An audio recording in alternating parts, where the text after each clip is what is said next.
ह्रीं अर्हं णमोचिनाणम् श्रीमद् महान नय विशारद तत्वमीमांसक आचार्य प्रवर देवशेन गणीकृत आलाप पद्धति। ये एक सुंदर सुव्यवस्थित और बहुत कम शब्दों में बहुत कुछ वर्णन करने वाला ग्रंथ है। आलाप पद्धति ग्रंथ शब्द से यदि हम देखें तो आलाप, आलाप मतलब बोलना, बोलचाल, बोलचाल की पद्धति मतलब रीति, तरीका, रिवाज। तो बोलने के तरीके का नाम आलाप पद्धति है। इंग्लिश में हम कहें स्किल्स ऑफ कम्युनिकेशन, कैसे बात करनी है, ये हमें ये आलाप पद्धति ग्रंथ सिखाता है। तो आइए इस ग्रंथ पर हम विस्तार से चर्चा करेंगे।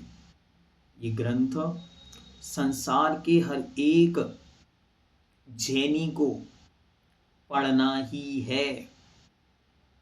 अगर इस ग्रंथ को नहीं पढ़ा तो भगवान महावीर स्वामी के सिद्धांत के हृदय को आप नहीं पकड़ सकते।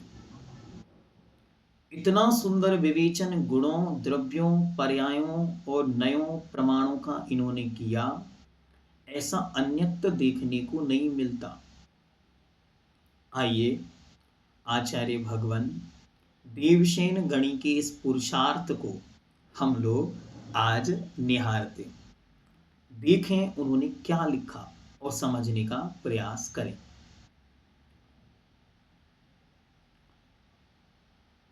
मंगलाचरण। गुणानां विस्तरं वक्षे स्वभावानां तथैव च पर्यायाणां विशेषेण नत्वा वीरं जिनेश्वरम्। गुणानां विस्तरं वक्षे स्वभावानां तथैव च पर्यायाणां विशेषेण नत्वा वीरं जिनेश्वरम्। अर्थ देखें, वीरम जिनेश्वरम नत्वा, अर्थात वीर जिनेश को, वीरनाथ भगवान को नमस्कार करके क्या करता हूं? गुणानाम विस्तरम, गुणों को विस्तार से, शुभावानाम तथैव च, और शुभावानाम शुभावों को, पर्यायाणाम विशेषेण, पर्याय की विशेषता से, वक्षे कहता हूं अथवा कहूंगा। तो मैं क्या करूंगा? मैं गुण, शुभाव और पर्याय, इन तीनों का कथन इस ग्रंथ में करने वाला हूं, वीरनाथ भगवान को नमस्कार करके। वास्तविकता में यह ग्रंथ द्रव्य, गुण और पर्यायों का बहुत सुंदर मिश्रण हमारे सामने प्रस्तुत करेगा। यही हम हैं और यही ये संसार है। किस रूप में है, ये इस ग्रंथ के माध्यम से मिलेगा। तो गुणानाम अर्थात गुणों के, स्वभावानाम स्वभावों के, पर्यायाणाम पर्यायों के, विशेषताओं से युक्त विस्तार को इस ग्रंथ के माध्यम से मैं कहूंगा, ऐसा संकल्प पूज्यवर आचार्य भगवान देवशेन गणी महाराज करते हैं। किसी भी ग्रंथ में जब मंगलाचरण किया जाता है तो वह मंगलाचरण अपने आप में एक महत्वपूर्ण अंग होता है। उस ग्रंथ के मंगलाचरण से ही बहुत सारी चीजें हमको समझ में आती। पहली चीज, जिन्होंने इस ग्रंथ को लिखा वे नास्तिक नहीं थे, वे विनयवंत थे। महान विनय से भरकर उन्होंने इस ग्रंथ को लिखा। वो कह रहे हैं सबसे पहले मैं वीरनाथ भगवान को नमस्कार करके फिर इस ग्रंथ को कहूंगा। वे शिष्टाचार का पालन करने वाले थे। कोई भी उद्दंडी, कोई भी स्वतंत्र व्यक्ति इस ग्रंथ को नहीं लिख रहा है, अपितु वीरनाथ भगवान की पवित्र परंपरा में ही कोई विशिष्ट आचार्य सुतज्ञ सुत के ज्ञाता इस ग्रंथ को लिख रहे हैं। फिर इस ग्रंथ में वे अच्छी तरह दोनों बातें लिए हुए हैं। पहला तो नमस्कारात्मक मंगलाचरण, जिसमें नमस्कार किया जाता है, और दूसरा वस्तु निर्देश आत्मक मंगलाचरण, मतलब इस ग्रंथ में किस चीज पर चर्चा होगी यह भी उन्होंने अच्छी तरह हमें बतला दिया।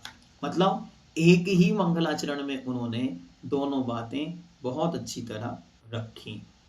आइए अब हम चलते हैं, ग्रंथ को प्रारंभ करते हैं। ग्रंथकर्ता ने सबसे पहले रखा द्रव्य अधिकार। द्रव्य क्या है? द्रव्य अर्थात वस्तु।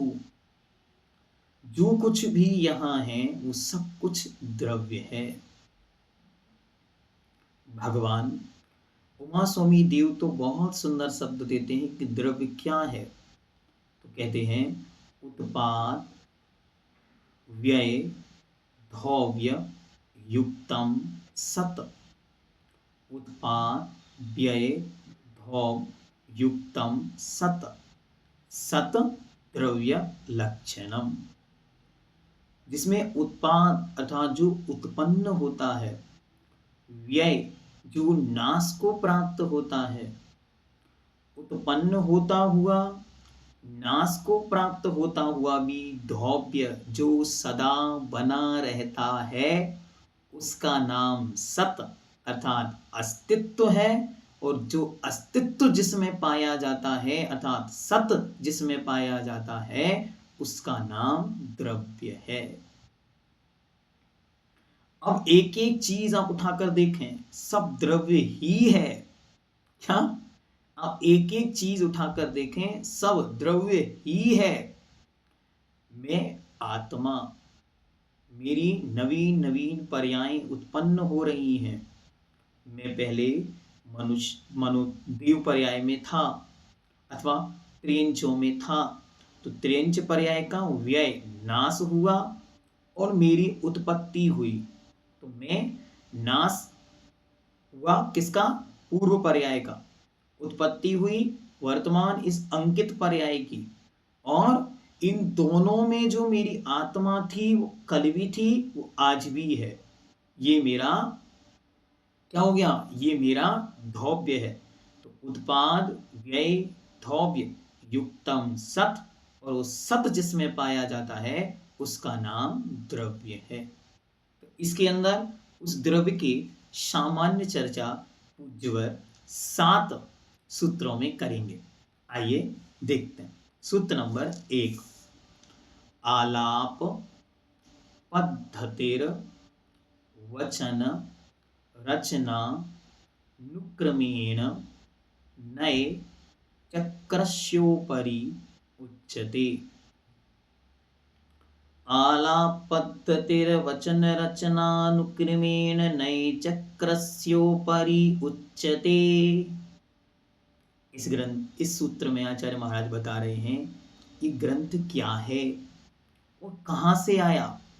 तो कह रहे हैं आलाप अर्थात शब्दोच्चारण, बोलचाल की, पद्धति मतलब रीति, ढंग, तरीका।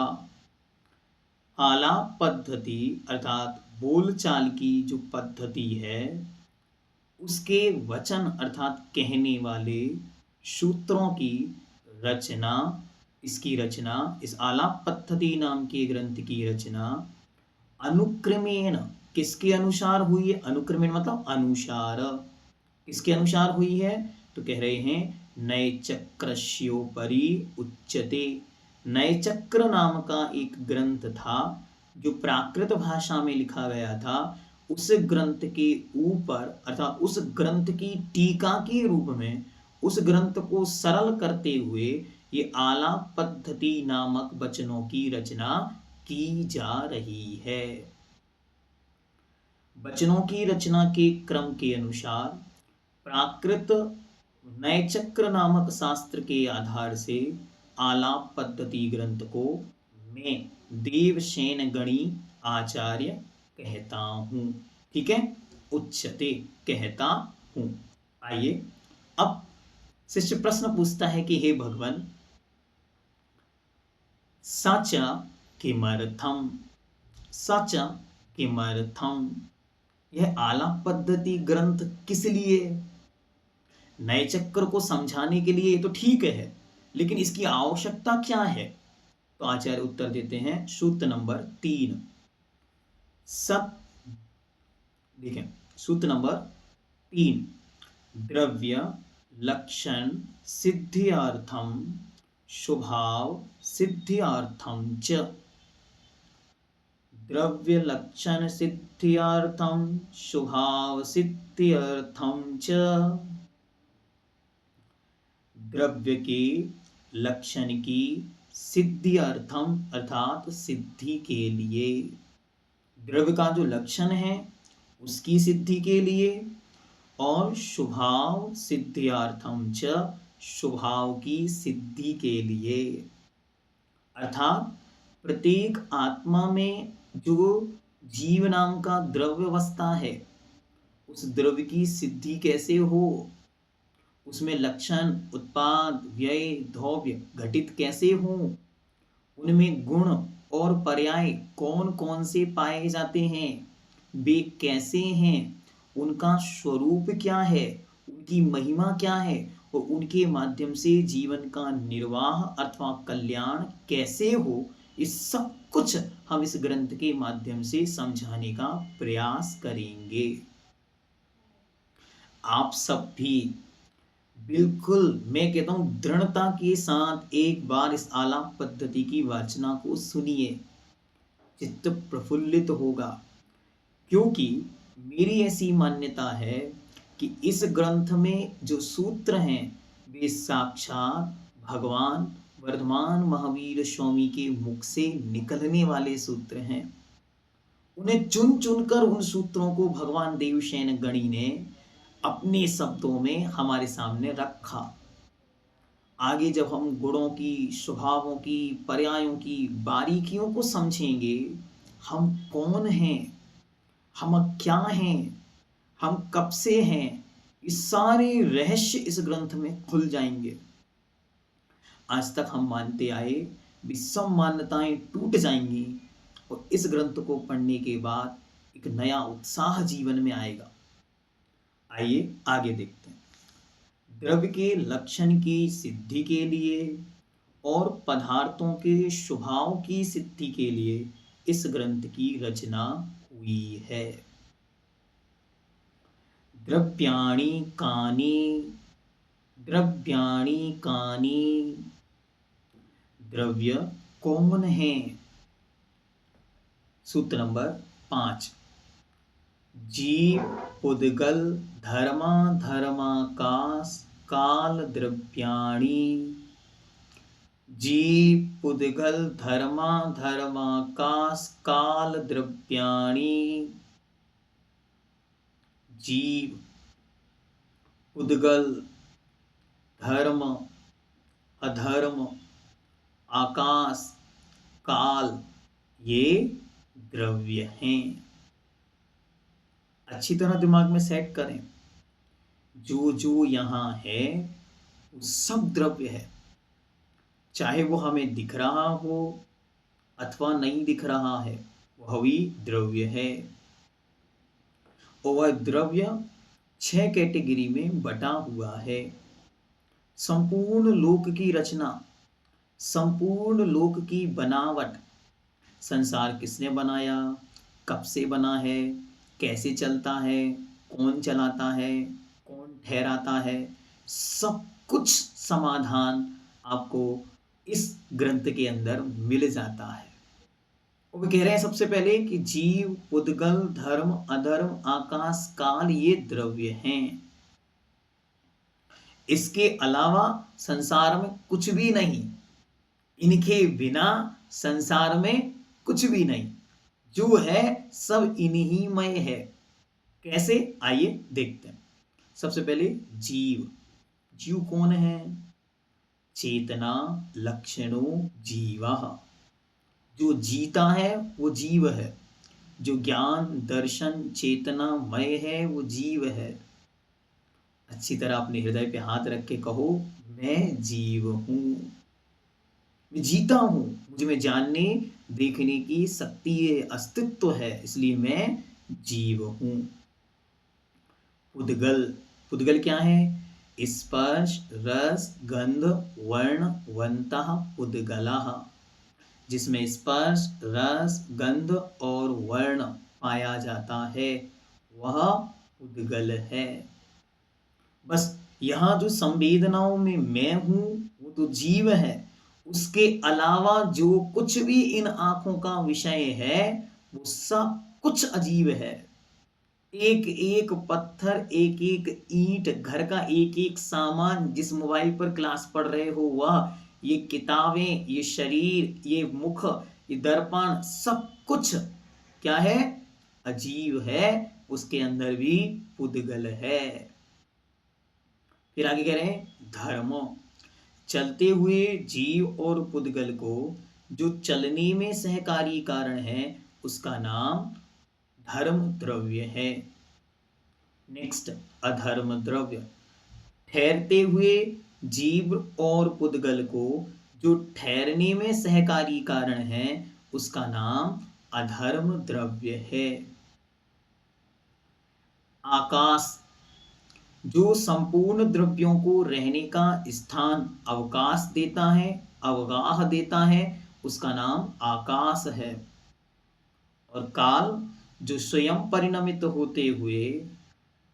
होते हुए संपूर्ण द्रव्यों में, ये द्रव्यों के परिणमन में जो सहकारी कारण होता है उसका नाम काल द्रव्य है। ऐसे यह 6 द्रव्य हैं। इनमें मैं तो जीव हूं। मेरा शरीर जिसे आप अच्छी तरह देख पा रहे हैं, जिसका नाम अंकित है, वो अजीब है, उसका नाम है पुद्गल। जब हम चलना चाहते हैं तो हमारा चलना ये धर्म द्रव्य के सहयोग से होता है। लेकिन धर्म द्रव्य नहीं चलाता। धर्म द्रव्य कभी नहीं कहता कि चलो तुम सिधौली चलो, ऐसा नहीं कहता। लेकिन अगर मैं सिधौली जाना चाहूं तो वह मेरे लिए सहयोगी बन जाता। इसलिए इसे कहा है सहायक। ये एक प्रकार से मात्र बाह्य साधन है, चलना तो मुझे है। ठीक है, आगे अधर्म द्रव्य। अधर्म द्रव्य क्या है? ठहरते हुए जीव और पुद्गल को ठहरने में जो सहायक है। जब मैं रुकना चाहता हूं तो ये रुकने के लिए मुझे एक एनर्जी देता है जिससे मैं रुक सकूं। वरना क्या होगा, अगर ये ना हो तो फिर चलते जाओ नॉन स्टॉप, कभी रुक नहीं सकते। फिर कहते हैं आकाश, ये ठहरने का स्थान देता है। काल, ये वर्तना परिवर्तन चेंज जो हो रहे हैं उन सब का सहायक कारण है। अब एक एक की इंपॉर्टेंस अपने जीवन में समझना। पहला, जीव, ये तो मैं ही हूं। तो अपनी कीमत समझो। क्या कीमत है? मैं अलौकिक अद्भुत अप्रमेय हूं, जीवन से युक्त हूं, ज्ञान दर्शन स्वभावी हूं, जानना देखना मेरा लक्षण है। मेरा काम और कुछ नहीं, बस जानना देखना है, बस। और फिर पुद्गल, यहां पर जो कुछ है सब पुद्गल है।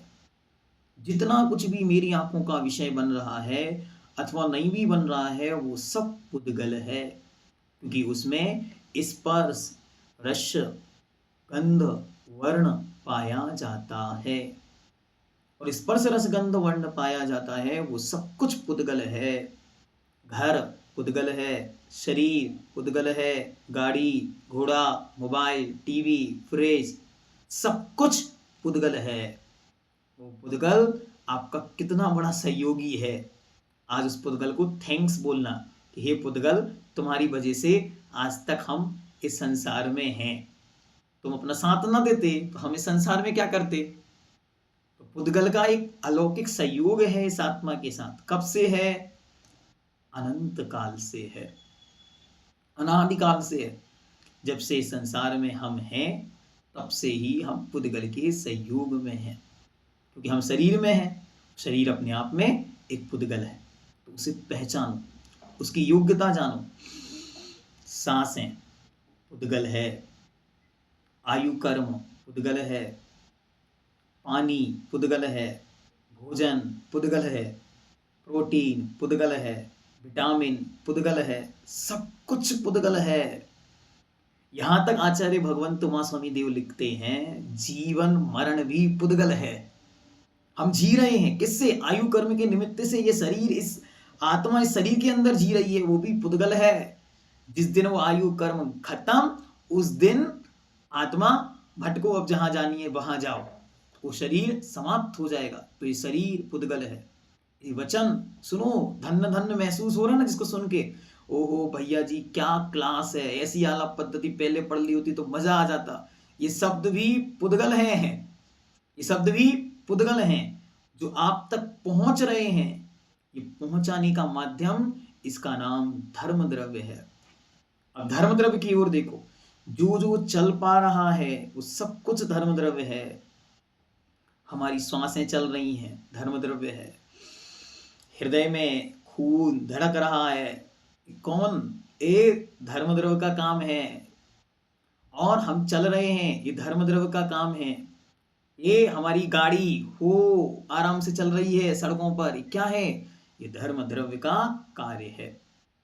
धर्म द्रव्य कह दे एक दिन के लिए, आज से हमारा काम खत्म। अब क्या होगा? जो जहां है वो वहीं स्थिर मूवमेंट हो जाएगा।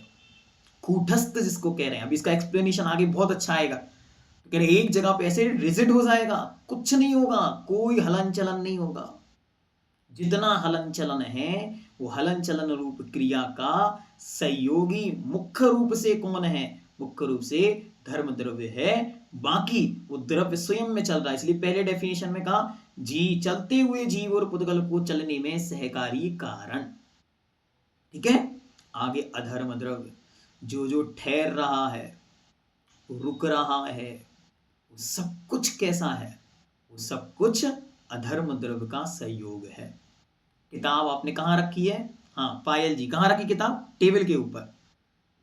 अगर अधर्म द्रव्य कह दे कि हम नहीं देंगे, नहीं ठहराएंगे, तो ये किताब ऐसे झूल रही होती है ऐसे झूलेगी ये किताब। तो इस किताब को जो एक स्थान पर ठहर गई, ये कौन है? ये अधर्म द्रव्य है जो उसे ठहराता है, सहयोगी है।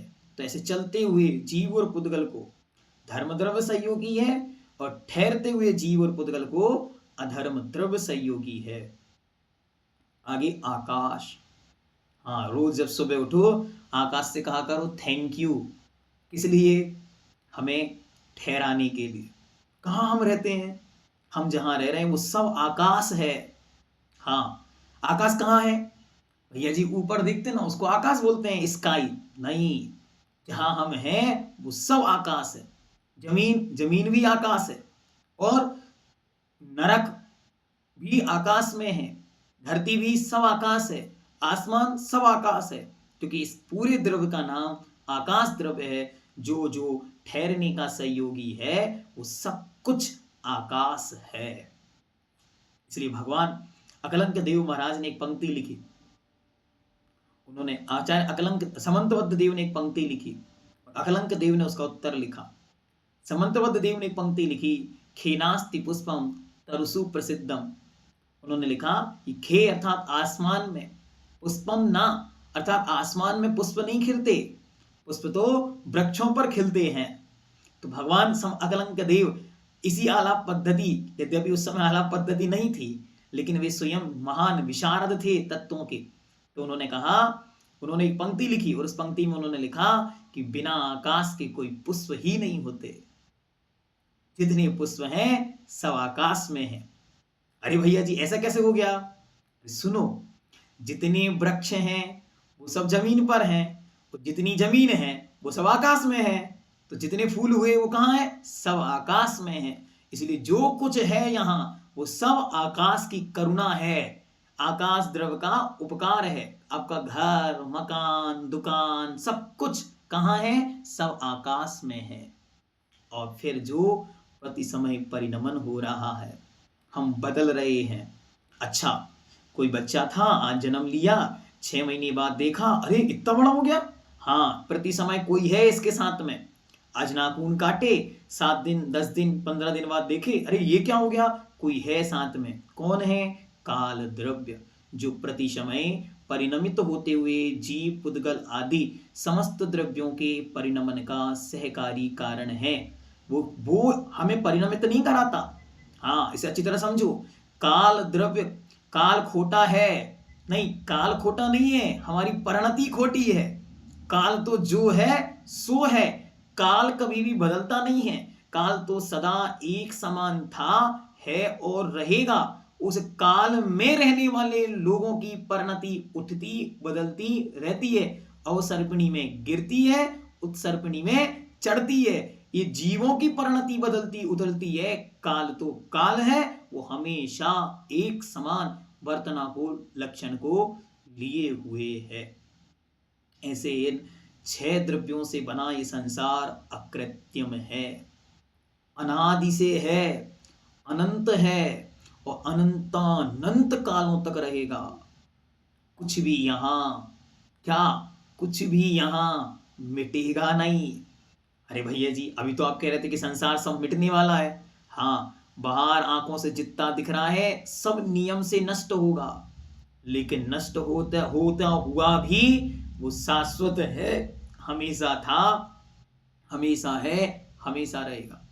ऐसे कैसे हो सकता है? हम कहें गुणमाला जी से कि गुणमाला जी, ये दीवार आपको दिख रही है, ये दीवार शाश्वत है। भैया जी, ऐसा हो ही नहीं सकता, हमने अपनी आंखों से इस दीवार को बनते देखा है, हमने खुद इस घर को बनाया है। महेंद्र जी कहेंगे, क्या कहेंगे? कि हमने इस घर को स्वयं बनाया है अपने हाथों से, अपने पैसे से, तो ये शाश्वत कैसे है? सुनो अब अच्छी तरह, वो दीवार कह रही है, उसमें लगी एक एक ईंट कह रही है, उस ईंट में लगी हुई एक एक मिट्टी कह रही है कि सुनो, तुम्हें तो दीवार दिख रही है, दीवार के अंदर ईंट है, ईंट के अंदर मिट्टी का एक एक कण है, वो एक एक पुद्गल का अणु स्वयं बिखर जाता है, कभी पर्वत बन जाता है, पर्वत के आकृति में था, टूट कर मिट्टी बना, मिट्टी से ईंट बना, ईंट से गारा आदि मिलकर, सीमेंट आदि मिलकर फिर भवन बना। आज आपको भवन दिख रहा है। मैं तो पुद्गल नाम का द्रव्य हूं, जो सदा से था, सदा हूं और अनंत कालों तक सदा बना रहूंगा। आपका घर रहे ना रहे, मैं सदा था, सदा हूं, सदा रहूंगा। इसलिए आप हमेशा हर वस्तु के प्रति एक स्पेशल भाव रखो। इसलिए नहीं कि इसे किसी ने बनाया है, नहीं, ये शाश्वत है, किसी ईश्वर ने इसे बनाया नहीं है, किसी परमात्मा ने, किसी विष्णु ने, किसी ब्रह्मा ने इसे सृजित नहीं किया। अभी तो ये तो सुनो, जिनेंद्र भगवान ने भी इसे नहीं बनाया। और अच्छे से सुनो, महावीर भगवान कह रहे हैं मैंने भी नहीं बनाया, आदिनाथ भगवान कह रहे हैं मैंने भी इसे नहीं बनाया। ये तो सदा सदा से था, है और रहेगा निरंतर। इसमें क्या हो रहा है? परिणमन हो रहा है। कैसे होता है उसको आगे समझा रहे, देखते हैं। सूत्र नंबर 6, सत द्रव्य लक्षणम। सत द्रव्य लक्षणम, सत अर्थात अस्तित्व, जो वस्तुता विद्यमान है, प्रेजेंस है, उसकी मौजूदगी ही उसका अस्तित्व है। जो जो मौजूद है, जिस जिसमें मौजूदगी है, वो सब द्रव्य है। लेकिन आचार्य महाराज, हम किसी द्रव्य की मौजूदगी को कैसे महसूस करें? तो कह रहे हैं, देखो सूत्र नंबर 7, उत्पाद व्यय धौव्य युक्तम सत। उत्पाद व्यय धौव्य युक्तम सत। उत्पाद उत्पन्न होना, व्यय नष्ट होना, भव्य बना रहना। जो उत्पन्न होता है, व्यय नष्ट होता है और बना रहता है। उत्पन्न होता है, नष्ट होता है और बना रहता है। इससे जो युक्त सहत है उसका नाम सत है और वह सत ही द्रव्य का लक्षण है। अब ये तो सब उल्टा हो गया कि या तो कोई रहेगा या नष्ट होगा, और जो नष्ट होगा वो हमेशा कैसे रहेगा। अब तो कितनी अच्छी तरह समझा है। देखो, द्रव्य द्रव्य दृष्टि से सदा था, है और रहेगा, लेकिन उसकी पर्यायें अवस्थाएं निरंतर नई नई उत्पन्न होती हैं, पुरानी पुरानी नष्ट हो जाती हैं। जैसे सरिता जी के पास सोने की एक ईंट थी या बिस्किट है सोने का, ठीक है।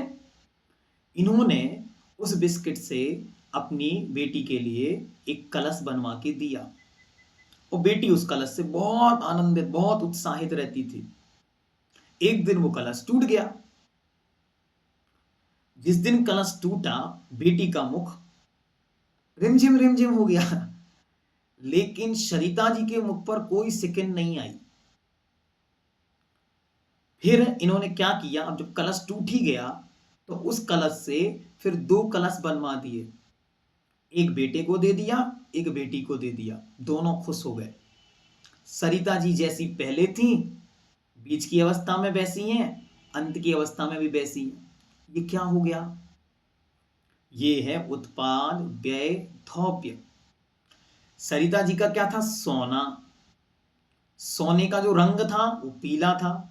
वो पहले भी पीला था, अब भी पीला है, टूट गया था तब भी पीला था। तो इनकी दृष्टि देख रही थी सोने को, इसलिए ना तो इन्हें कलश में राग था, न कलश में के टूटने पर दुख था।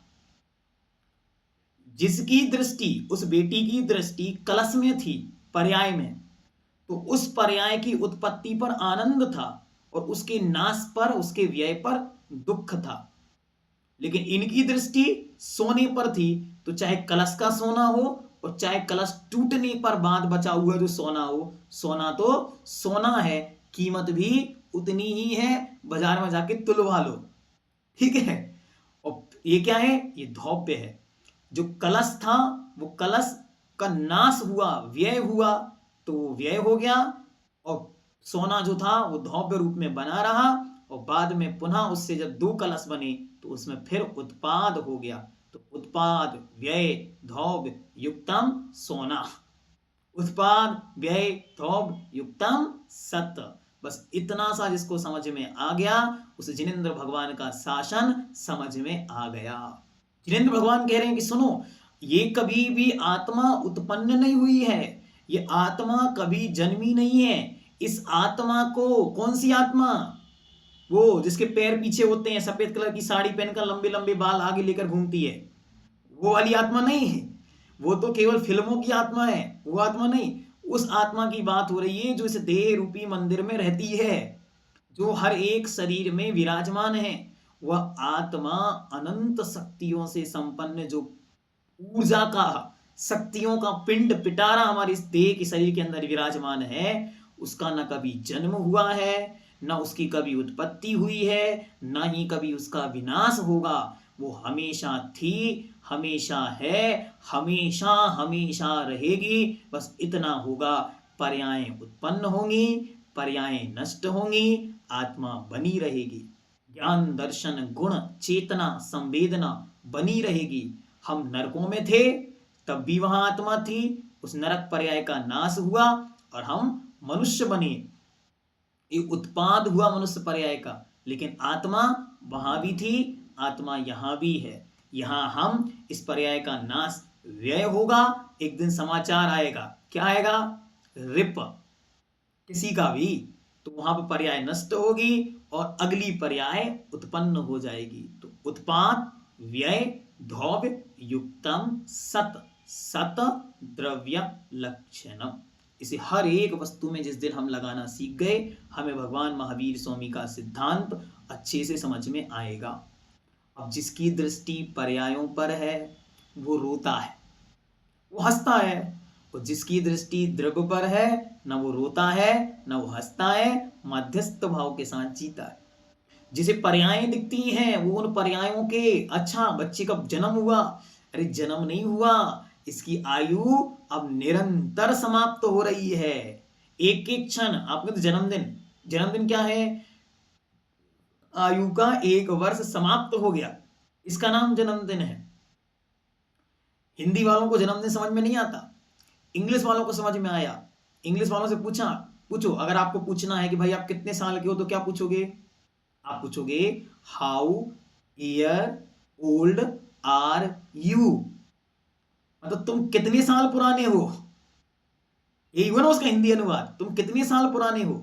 ये बता रहा है प्रति समय पर्याय क्षीण हो रही है, एक दिन पर्याय समाप्त हो जाएगी, नई पर्याय उत्पन्न हो जाएगी, और उन सबके बीच ये शाश्वत अजन्मा अनंत काल से संसार में रहने वाली आत्मा निरंतर परिणमन कर रही है। उसको एक सुंदर शब्द कहा, क्या कहा? निरंतर हर एक व्यक्ति को पता है, क्या पता है? आना जाना लगा हुआ है। कितना सूत्र है आचार्य महाराज ने मुखमाटी में दिया, आना जाना लगा हुआ है। आना उत्पाद, जाना व्यय, और लगा हुआ है धौव्य। आना जाना लगा हुआ है, यही ये संसार का शाश्वत सत्य, शाश्वत सूत्र है। ये भगवान महावीर स्वामी ने द्रव्य का जो व्याख्यान कभी विपुलाचल पर्वत पर किया था, वो आज भगवान देवसेन गणि के शब्दों में हमने आप तक पहुंचाया। इति द्रव्य अधिकार। इस प्रकार आलाप पद्धति ग्रंथ के अंतर्गत यह प्रथम द्रव्य अधिकार पूर्ण हुआ। क्रमशः इसी तरह आगे के अधिकारों पर हम चर्चा करेंगे। आपको आज का सत्र कैसा लगा, हमें कमेंट बॉक्स में अवश्य बताएंगे, जिससे आने वाले स्वाध्यायी लाभान्वित हों। जैनम जयतु शासनम।